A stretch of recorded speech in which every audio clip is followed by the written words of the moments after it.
শ্রাবণের 1 তারিখ থেকেই গমগম করছে তারকেশ্বর। তবে এবারের শ্রাবণী মেলা অন্য যে কোনো বারের চেয়ে আলাদা।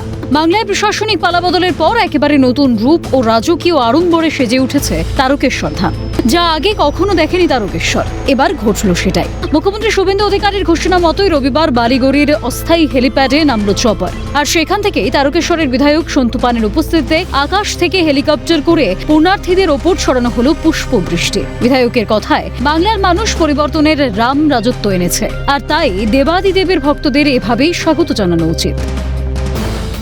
বাংলার মানুষ পরিবর্তনের রাম রাজত্ব নিয়ে এসেছেন।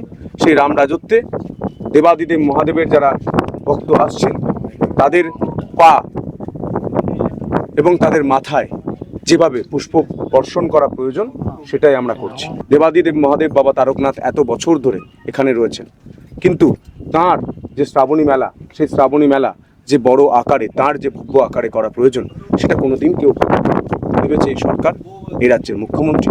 তিনি নির্দেশ দিয়েছেন।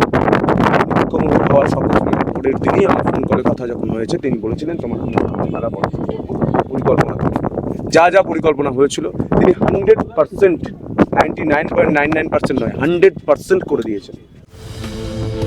শুধু পুষ্পবৃষ্টিই নয়, এবারের মেলায় আকর্ষণ বহুগুণ। গোটা তারকেশ্বরের রাস্তা সেজে উঠছে চন্দননগরের মায়াবী আলোয়। বেনারস থেকে পুরোহিত এনে করা হয়েছে বিশেষ গঙ্গা আরতির ব্যবস্থা। তারকেশ্বরের ঐতিহ্যবাহী দুধপুকুরে পুণ্যার্থীদের জন্য থাকছে বিশেষ লাইট অ্যান্ড সাউন্ড শো।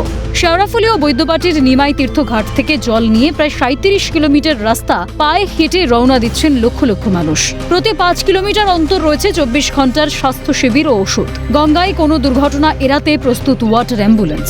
ভিড় সামলাতে বৈদ্যবাটি তারকেশ্বর রুটে সোমবার দুপুর 2টো পর্যন্ত ভারী যান চলাচল সম্পূর্ণ নিষিদ্ধ। লক্ষ লক্ষ ভক্তের আবেগ আর প্রশাসনের কড়া নিরাপত্তা দুইয়ের মেলবন্ধনে এবারের শ্রাবণী মেলা এক অন্য উচ্চতায় পৌঁছে গেল। পুণ্যার্থীদের এই যাত্রাপথ সুগম ও ভক্তিপূর্ণ হোক, এটাই কামনা। তারকেশ্বর থেকে সুভাষ মজুমদারের রিপোর্ট, ক্যালকাটা নিউজ।